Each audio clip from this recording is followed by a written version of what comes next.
So this is a little word of advice. I have a small business, and something that I've learned as far as doing business with people is you really want to get to know the person you're doing business with. So, what saved me a lot of trouble is whenever I'm going to do business with somebody, I usually talk and have a good conversation with them first.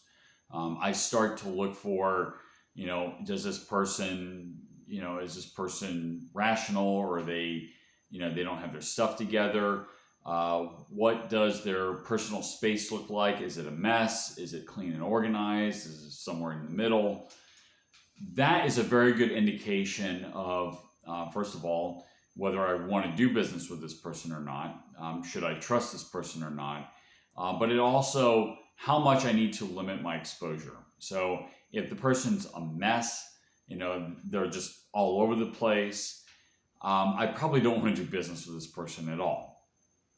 It's always a very good idea to know your customers and know them very well.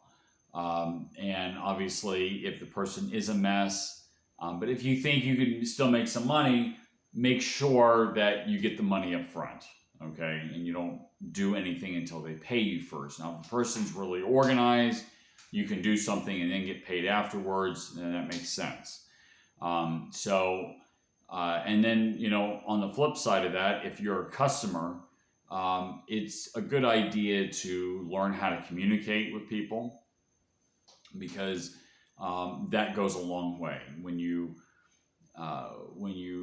speak intelligently and honestly, that opens the door for people to want to deal with you, versus if you're a mess and you're all over the place.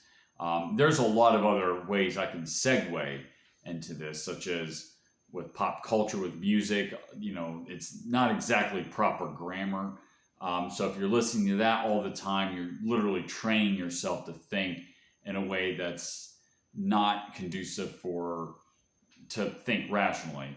The other thing is obviously your body. There's no separation between your mind and your body, because your mind is an emergent property of how the way your brain's organized. So if your body's out of shape, your mind's out of shape as well. So being physically fit, eating right, getting enough sleep, things like that is very important to the functioning of everything else. So anyway, so that's just a little tidbit of advice out there. Something in my experience that has saved me a lot of trouble, and whenever I ignored it, has gotten me into a lot of trouble. Always know your customers, know the people that you're dealing with. All it takes sometimes is just a good 10-minute conversation with the person, and then don't ignore the red flags.